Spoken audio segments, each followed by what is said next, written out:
I've got a bunch of different papers on my craft desk today, which can only mean one thing. We're going to be binding a new journal, and this one is a little bit of a last minute one. I'm part of Messy May again this year, which is a set of journaling prompts hosted over on Instagram by the lovely folks at Get Messy. So I'll leave a link down below if you want to join in with that. My prompt is on day 6, so keep an eye out for that. And so I decided I wanted to make a mini junk journal to join in with some of the fun of the challenge. Now, I'm not going to be participating every day.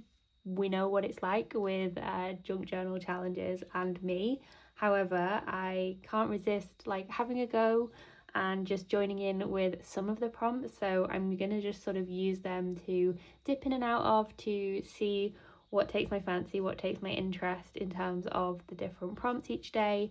And I'm also going to do it on a smaller scale. So if you did see at the start of this year when I was talking about my journal lineup for this year, I'm still going strong because my sort of rule for myself was that as long as it fit within this TN, this traveler's notebook, then I was allowed to sort of have it and it would all then be contained. So for example, the February collage prompts that I was doing, even though I didn't do all of the prompts, that book was still an insert within this journal. So it all kind of was contained and I didn't have extra books kind of floating around on my desk or in my craft room. So what I've decided to do for this, just to keep this super manageable, is I'm actually going to create it inside of this journal, which you might remember I sort of bound right at the end of last year to use as my kind of junk journal style insert for this year, which I actually haven't done too much in. I've done a few different pages, but I really need to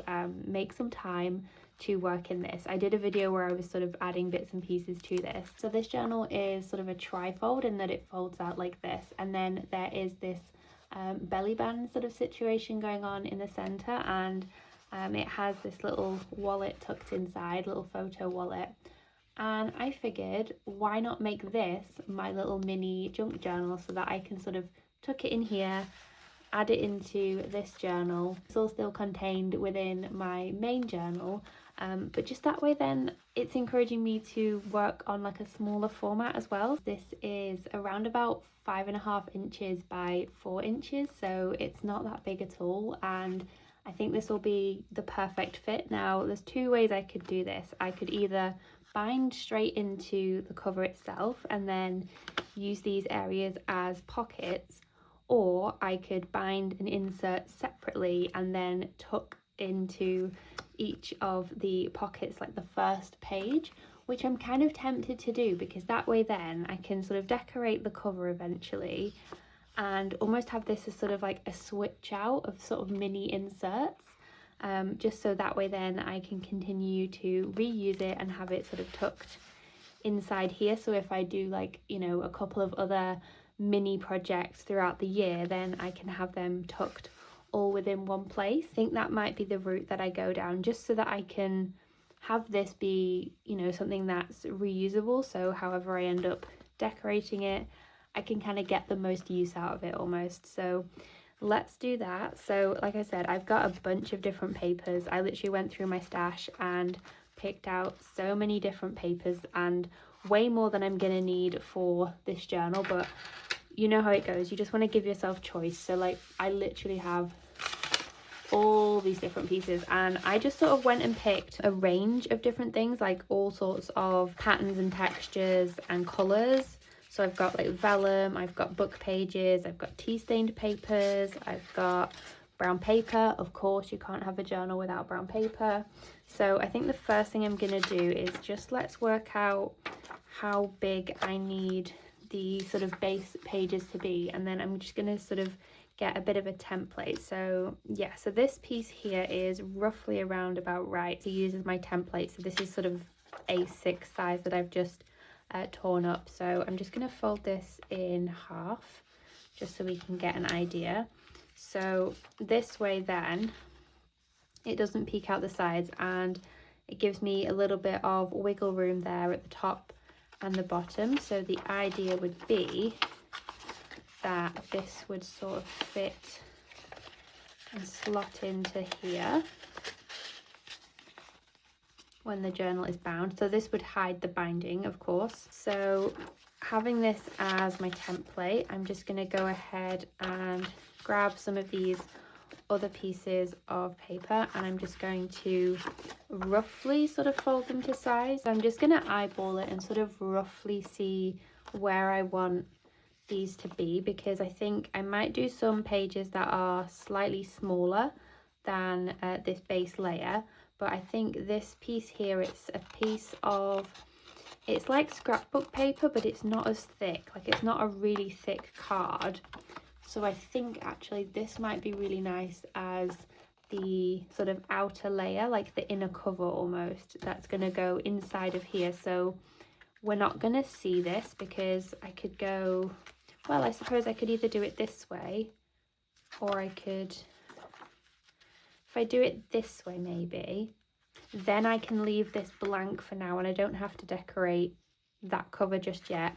I'm just thinking, because this is thicker, so then when I eventually, you know, say if I finished working in this, I don't need to give it another cover because it'll have something a little bit sturdier. So the first prompt for Messy May is actually about the journal itself. So it's about I think homecoming, or like coming home is sort of the theme. So picking papers that feel like you're coming home to your journal every time that you work in it, which I think is really nice as a theme. And so, I mean, the florals and the neutrals are a place that I always tend to return to. So I think that that's obviously going to be a really good fit for this. So I'm going to do like a mix of, I want some patterned and I want some plain, and then I can sort of mix between them, so that way then I get that variety. So I'm going to go over this piece here so I get the imagery. Maybe I'll go to the edge, and then I get some plain on there as well. I kind of think when it comes to text pages, there's a bit of a balance between, like, you know that you're going to end up covering up some of the text, and that's fine, but then I do also try and give myself some areas where you have the negative space of the text, and then that way then you can sort of work with it rather than working against it. And I think that's something that applies to any journal page that you're working in, is you really want to have that attitude of working with the papers rather than against them, to see what you can create. Not so sure I like that pop of orange, but you know what, that's an example of maybe I would work against that to cover up the orange, but then I'd work with the greenery and the leaves of this. So whether that's some collage or a label, and that way then you can sort of keep the parts of the papers that you do like, and the parts that you don't like as much, you can sort of cover those up, I guess, and use them more as your background pieces.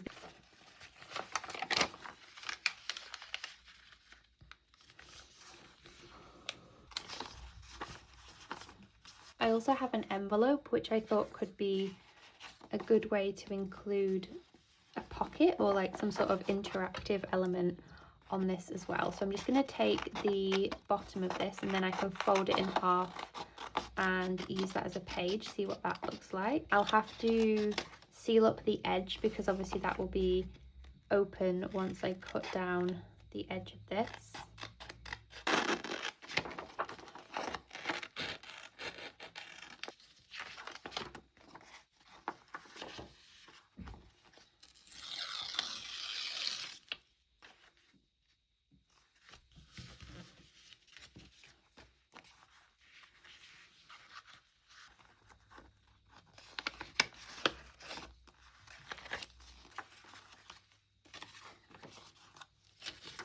Okay, so my envelope page, I kind of added some collage as well on the back, just because there was something written on the back of this envelope I didn't realise. So obviously an easy way to work around that is to simply just cover it up with something. So I quite like the way that the imagery there pops against the brown paper, so I think that'll be interesting to work with. Like, even if I end up covering up something that's on this, you know, it's still a nice way to have a background of something to respond to. And I think that's a really nice thing sometimes when you're putting together little journals and pages like this, is you don't actually know how the finished result is going to be, like how you're going to actually use the pages, and so you just sort of have to give yourself a mix of these different papers and see how things turn out. And it's always really interesting, I think, to see the things that you end up coming up with.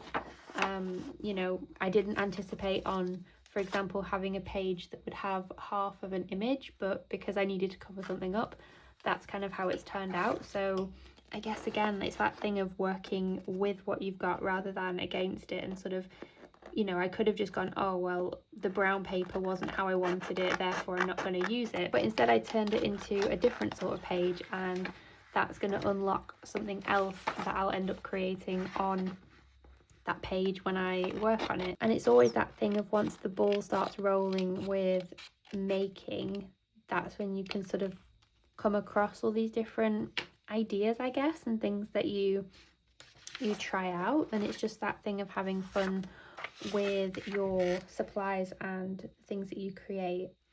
So I'm just going to fold this piece of vellum here. Now this is quite thick, but I think this should work nicely as a little bit of a contrast piece on this, and I almost want to have it over the top of this because I think that could create something really interesting. And I mean, even the vellum could be like the outer piece of this journal, but I think let's fold this to see what this looks like. I'm not really counting with how many pages I'm going to add to this either. I'm literally just seeing how it's feeling as I am binding it, and see it's kind of like poking out the edges there, but honestly I think that's fine. I can trim some of this down once it is all bound as well. In fact, let's maybe trim this bit down just so that it's more uniform. Kind of like the idea of having that as the cover and then putting this into here, and just, you know, I could even just put it in the back pocket actually. I don't even have to put it in all of them. And then just having that as the little piece, and then, oh, maybe I could put something to make a closure on here. That's a thought, like a little brad or something maybe. Now let's have another plain piece here. I've got this cream paper, and this is also the really fun thing about not having a plan when you go into making something like this, is that you can make it up as you go along. Let's see what else. I pulled out like these pages that had really big and bold images, and I wasn't really sure what I was going to do with them, but then I did use one of them in that. So maybe I could use this as a smaller page, because I do really love when journals, and I don't know if you do this the same in yours, I'd love to know. I love having different sized pages in my journals. I think that it adds really nice like layering effects when you work on different sized pages, especially I guess like the overlapping, and especially when it's vellum as well. Actually, that's always a really fun element to work with. But let's see how this works here. So obviously this is a different, let's fold it this way. This is a different size. I think it might just be longer, so maybe I need to cut this up actually. Okay, it's a little bit shorter, but maybe it should be a bit shorter again. So let's just turn this way around. And I think one of the other things I sort of do as I am putting papers together is having, I guess, like an even spread of you know, I wouldn't have like all my plain papers and then all my patterned papers. I kind of separate them out, and I think it's really handy before you bind anything just to keep flicking through and making sure that you're happy with the different papers that you've got and how they're laid out before you commit to binding them. So there you go. This is a little bit slimmer. Maybe I could tear this edge as well just for a bit more interest on this. Oops, okay, I didn't mean to rip that much, but never mind, we're going with it now. There we go, something like that. And I might just leave the back as it is, and then we will just trim off the excess here. So let me just put this inside this piece just so I know how tall it needs to be. Like I said, we literally don't do much measuring around here. We just sort of eyeball and see what works. Do you know, I think I might cover this part up because I really don't like the way that that looks. So let me just, shall I add pink to it, or shall I add maybe something else? What else have I got? I brought out so many different papers, so I have a lot of choice. That's one thing I'm not short of on this craft desk at the minute, is choice, because I have things everywhere. Let's do some music sheet paper maybe. And I think I'm just going to pop it like in the corner like that. Just grab my glue stick. So you don't always have to obviously do the background papers once you've bound the pages. You can do it beforehand as well, like I'm doing here, which I think sometimes can be really handy just to work out exactly how you want the pages to look. Okay, that's better. I just really didn't like that orange, was I think far too strong for this journal.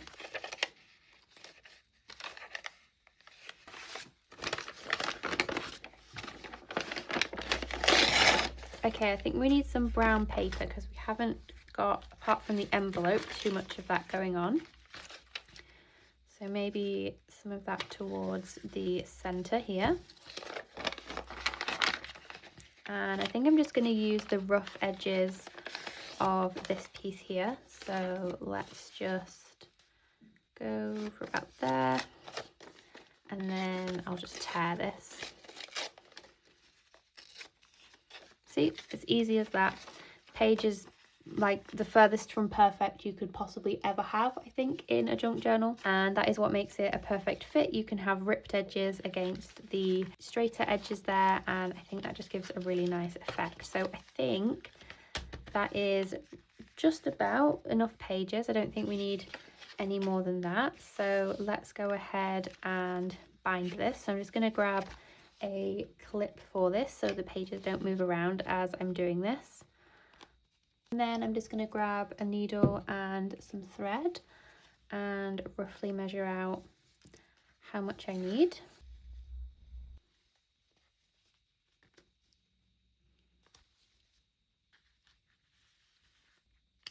There is my quick little journal, so let's just pop it into this cover here just to see what it's going to look like. Now actually this is a lot chunkier than I thought it was going to turn out to be, but I think once it's sort of laid flat underneath something, it will obviously sit a lot better. So we've got a mix of different papers in here. So I put the vellum on the outside just because I think that will be really interesting to work with. And I have put the pocket in upside down. Well, that's great, isn't it? But not to worry, we can always open the top of this and close the bottom. But that's going to be a task for another day, I think. Something had to go wrong, didn't it? There we go. Yeah, I'm sure we can fix that. But anyway, the other papers are in the right way round. So we've got there the mix of the plain, the brown paper, the ripped edges as well of the different papers.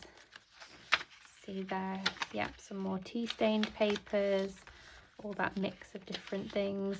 Another upside down pocket.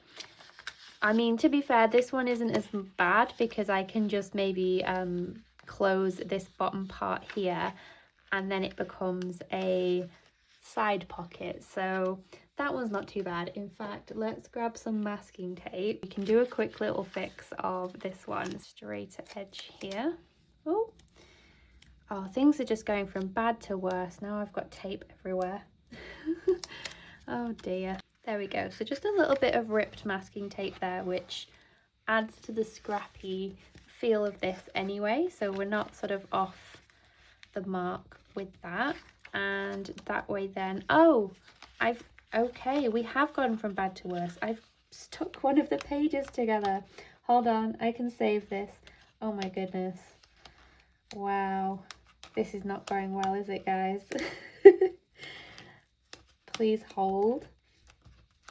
There we go. I'll have to leave this in just to show you.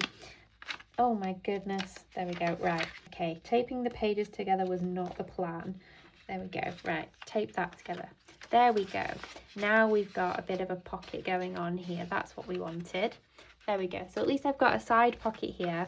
and then I will just need to swap this around. So I'll cut the top of this and then maybe do some stitching on the bottom. Maybe that can be an opportunity for one of those happy accidents. But I've saved the day. I haven't taped together more pages in this little insert, so that is how this sits in here. I'm thinking maybe like a little brad or something, but I also don't want to, this is going to be really bulky actually, isn't it, now I'm thinking about it. I was like, oh, this will be a really cute little insert to go inside this journal, and I've made what is likely the most chunky little journal. See, it fits in there now, but I bet it's not going to continue to fit in there, is it? Well, it's in there for now, so I think I might just leave it in there, and maybe we will have to revisit that if it starts to get chunkier. The thought was there, the idea was there, but that might, it depends how I work in it, and if it's going to be a thin journal or if it's going to be a chunky journal in terms of the insert. But I do really like the idea of having this as like a sort of insert where I can use it and then put in another insert. So I will come back to this cover and decorate it either throughout doing the little prompts that I'm doing. I could even print them out, I suppose, couldn't I, and tuck them into the inside cover here. Okay, I'm just going to grab a brad here. I've got sort of antique-y looking one. And then I'm just going to grab some, just got some little like cotton thread here for now, but maybe I'll grab some ribbon or something. And let's grab more than we need, and then we can always make it shorter. And I'm just doing this as a little bit of a temporary thing now, but I think I might end up coming up with something slightly different. So I'm just going to tape this here for now, because I can always take this off, but I think the idea is to have this and then it wraps around, and then underneath the brad, oh, hold on, that, cut that bit off, there we go. And there is the little booklet. So don't know actually whether this is going to sit in here, because obviously once I start using it, not sure that's going to go. The thought was there. You've come on the journey with me to see how, you know, at the minute it does fit. I really like it, but obviously with all the rest of this, so I don't know, unless I in some way made this spine slightly larger, but I don't know how I'd go about doing that. But that's a problem for another day, a problem for another me to think about. But I do really like the look of that, especially with the little brad here. And so that is my little like refillable journal insert here that I'm really looking forward to using for the Messy May prompt. So like I said, I'm not going to probably do all of them. In fact, I know I'm not going to end up doing all of them, but I'll try my best to share on Instagram the ones that I do create for. And don't forget, my prompt is on day 6, so come and say hello if you are on Instagram for that. And yeah, thank you so much for joining me for making yet another junk journal. Let me know what you're working on. I always love hearing about your current journals and your craft projects. Yeah, as always, thank you so much for watching, and I will see you in the next one.